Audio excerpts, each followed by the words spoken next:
Over the summer of 1887, American physicists Albert Michelson and Edward Morley performed an experiment to measure the speeds of light. That's right, speeds with an S. They thought that space was filled with a substance called the ether, and light speed depended on ether winds. However, there was a problem. No matter in which direction they turned their fancy Michelson-Morley interferometric setup, it would always return one and the same result. Today, the experiment is called the most famous failed experiment in history. Its result was that light apparently only ever knows one speed, 299,792 kilometers per second. That was the starting point of Einstein's theory of relativity. He would figure that if the speed of light was an absolute property of nature, then other properties, such as time, length, and even mass, would have to be more relative than we thought. In order to measure Earth's distance from the moon, scientists send out beams of light and measure the time it takes for the reflection to return. Light always takes 1.3 seconds there and 1.3 seconds back. Imagine a spaceship passing by with high speed. From the perspective of the astronaut, his ship is at rest and the Earth-Moon system is passing by. Relative to him, the beam of light will be moving in a diagonal. This diagonal is longer than the Earth-Moon distance measured at rest. If, from the astronaut's perspective, the beam of light would take the same 1.3 seconds to reach the moon, for him, light would have to move faster. This, however, cannot be, because light only ever knows one speed. To solve this debacle, for the astronaut it will simply take light longer to reach the moon. And, as a result, when 1.3 seconds have passed on Earth, more time than that will have passed on the moving spaceship.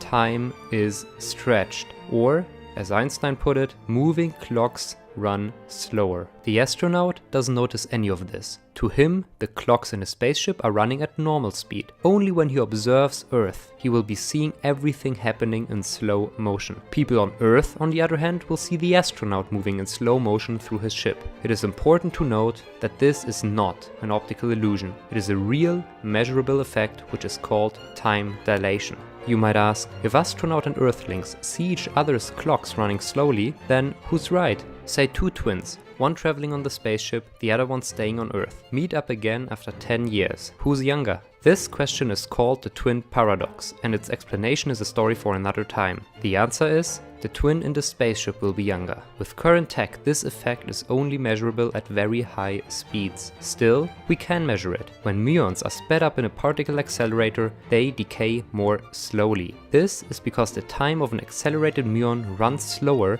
when measured by a resting scientist. Einstein couldn't test any of this. All he did were thought experiments. As he famously said, "Mein Labor ist mein Papier."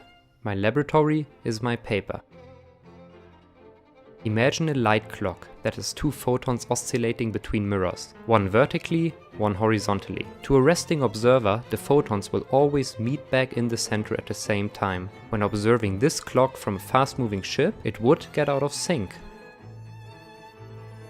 Why? The vertical photon moves in a zigzag pattern, much like the light beam between Earth and Moon. The horizontal photon, which from our perspective is also moving at light speed, has an even longer distance to travel. Hence, for us the two photons would not meet back in the center at the same moment. This cannot be correct, because the photons meeting in the center is one event. This problem can be solved by shrinking the light clock in the direction of the rocket's movement. This is what Einstein called length contraction. He concluded moving bodies shrink. Imagine a comet impacting on a planet and a spaceship passing by with high speed. Because of time dilation, a passing astronaut sees the event unfold in slow motion. The devastation caused, however, needs to be the same. In order to produce the same impact at slower speeds, the comet needs to be heavier when weighed from the reference frame of the astronaut. Therefore, Einstein's third insight was, moving bodies are heavier. Once again, this effect can be measured using a particle accelerator. When scientists collide particles at 99.9% of light speed, they have around 40,000 times their normal mass. This phenomenon is called relative mass gain.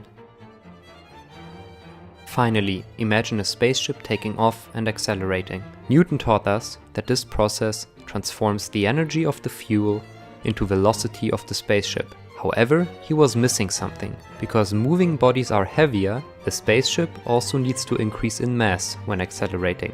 Therefore, a small amount of energy is also transformed into mass. If energy could be transformed into mass, then mass could also be transformed into energy. With this, Einstein made a fundamental discovery about nature. Mass and energy are equivalent. He calculated that for everything else that was known to hold, this equivalence must be E equals mc squared. In other words, the amount of energy an object holds is equal to its mass times the light speed squared. If this formula was correct, it would mean that mass holds an enormous amount of energy. This would later be proven when the first atoms were split in laboratories. When a big atom is split, the total weight of the parts is smaller than the mass of the atom before it was split. The missing mass is directly transformed into energy in the proportion of E equals mc squared.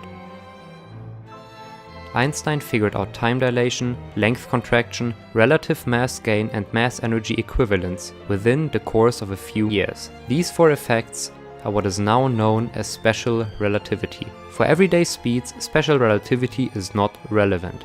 Two cars that pass each other with a speed of 100 km per hour in opposite directions will have a relative speed of 200 km per hour. They won't change mass, they won't be shorter, and their clocks will run at the same speeds. Newton gets the job done. But as the cars move faster, their relative speed will diverge from the sum of their respective speeds, and accordingly, as they observe each other, they see each other's clocks running slower, each other's mass increasing, and each other's lengths contracting.